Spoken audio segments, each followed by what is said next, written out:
कहानी सागर में आप सभी का स्वागत है। आज हम सुनेंगे सिंहासन बत्तीसी की 17वीं पुतली विद्यावती ने जो कहानी राजा भोज को सुनाई वह कुछ इस प्रकार है। महाराजा विक्रमादित्य की प्रजा को कोई कमी नहीं थी। सभी लोग संतुष्ट तथा प्रसन्न रहते थे। कभी कोई समस्या लेकर यदि दरबार में आता तो उसकी समस्या को तत्काल हल कर दिया जाता था। प्रजा को किसी प्रकार का कष्ट देने वाले अधिकारी को भी दंडित कर दिया जाता था। इसलिए कहीं से भी किसी भी तरह की शिकायत सुनने को नहीं मिलती थी। राजा खुद भी वेश बदलकर समय समय पर राज्य की स्थिति के बारे में जानने को निकलते थे।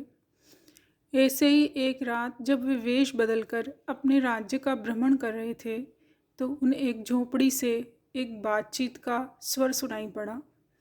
कोई औरत अपने पति को राजा से साफ साफ कुछ बताने को कह रही थी और उसका पति उसे कह रहा था कि अपने स्वार्थ के लिए अपने महान राजा के प्राण संकट में नहीं डाल सकते। विक्रम समझ गए कि उनकी समस्या से उनका कुछ संबंध है। उनसे रहा नहीं गया। अपनी प्रजा की हर समस्या को हल करना वे अपना कर्तव्य समझते थे। उन्होंने द्वार खटखटाया तो एक ब्राह्मण दंपति ने दरवाज़ा खोला। विक्रमादित्य ने अपना परिचय देकर उनसे उनकी समस्या के बारे में पूछा तो वे थर थर काँपने लगे। जब उन्होंने निर्भय होकर उन्हें सब कुछ स्पष्ट बताने को कहा तो ब्राह्मण ने उन्हें सारी बात बता दी। ब्राह्मण दंपति विवाह के बाद 12 साल तक निसंतान थे। इन 12 सालों में संतान के लिए उन्होंने काफ़ी यत्न किए।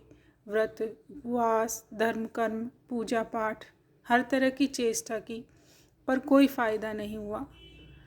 ब्राह्मणी ने एक सपना देखा कि स्वप्न में एक देवी ने आकर उसे बताया कि 30 कोस की दूरी पर पूर्व दिशा में एक घना जंगल है, जहाँ कुछ साधु सन्यासी शिव की स्तुति कर रहे हैं। भगवान शिव को प्रसन्न करने के लिए हवन कुंड में अपने अंग काट कर डाल रहे हैं।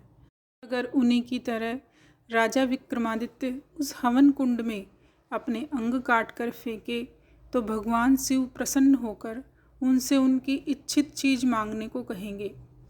अब विक्रमादित्य भगवान शिव से ब्राह्मण दंपति के लिए संतान की मांग कर सकते हैं और उन्हें संतान प्राप्ति हो जाएगी। विक्रमादित्य ने यह सुनकर उन्हें आश्वासन दिया कि वे यह कार्य अवश्य करेंगे। रास्ते में उन्होंने बेतालों को स्मरण करके बुलाया तथा उस हवन स्थल तक पहुंचा देने को कहा।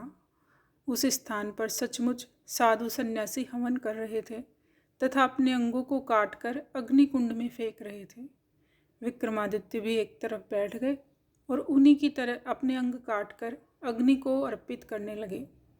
जब विक्रमादित्य सहित सारे जलकर राख हो गए तो एक शिवगण वहां पहुँचे तथा उसने सारे तपस्वियों को अमृत डालकर जिंदा कर दिया, मगर भूल से विक्रमादित्य को छोड़ दिया। सारे तपस्वी जिंदा हुए तो उन्होंने राख हुए विक्रमादित्य को देखा। सभी तपस्वियों ने मिलकर भगवान शिव की स्तुति की तथा उनसे विक्रमादित्य को जीवित करने की प्रार्थना करने लगे। भगवान शिव ने तपस्वियों की प्रार्थना सुन ली तथा अमृत डालकर विक्रम को जीवित कर दिया। विक्रम ने जीवित होते ही शिव के सामने नतमस्तक होकर ब्राह्मण दंपति को संतान सुख देने के लिए प्रार्थना की।